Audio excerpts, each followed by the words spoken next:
Good morning. It is Thursday, April the 30th, and I'm here with your Wednesday, April 29th bell ringer answer. You had a question that is pretty short and sweet, but it is extremely important.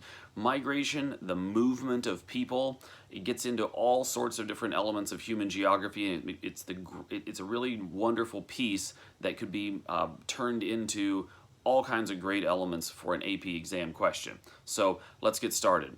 What is migration? Migration is the movement of people with the intent to resettle in a new home. That element of permanence needs to be there.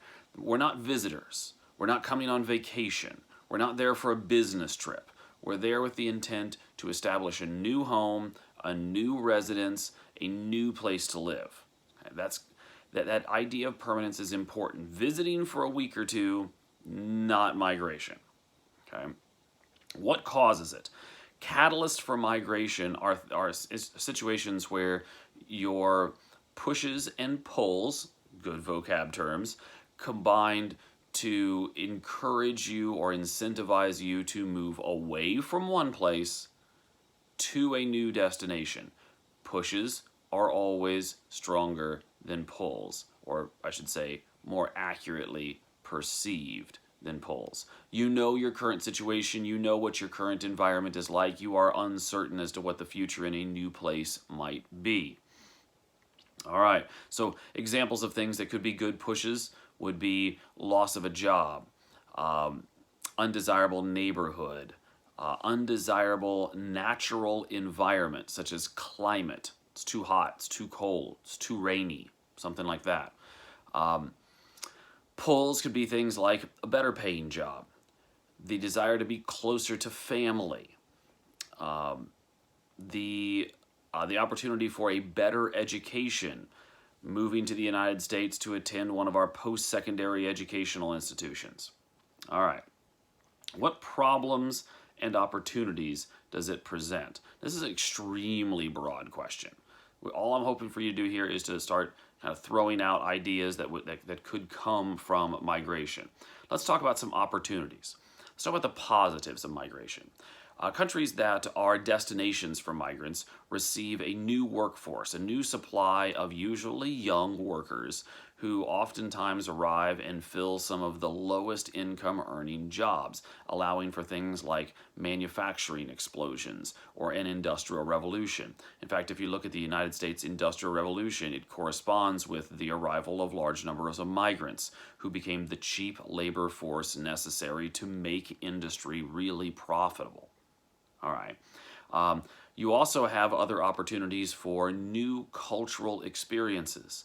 The arrival of new migrant groups usually brings in things like new religions, new languages, new modes of dress, new styles of music, new food items. Okay?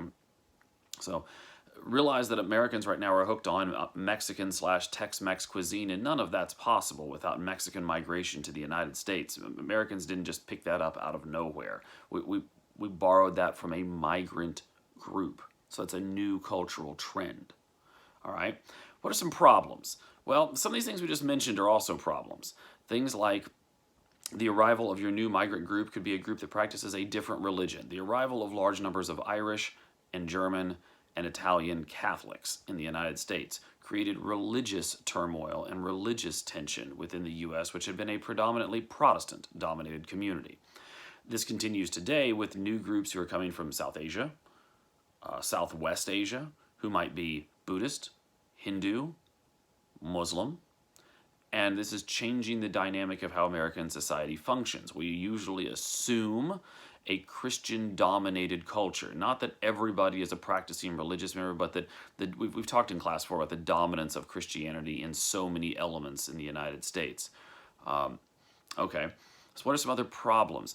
Difficulties with language barrier. Historically, we've always assumed the United States that new immigrant groups would assimilate into mainstream American English-speaking culture. That may not necessarily be the case.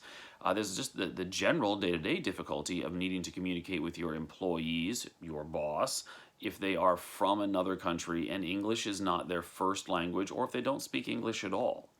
Okay. You also have some problems with how do you support a new migrant population. Many immigrants come from less developed countries. Not all, but many do.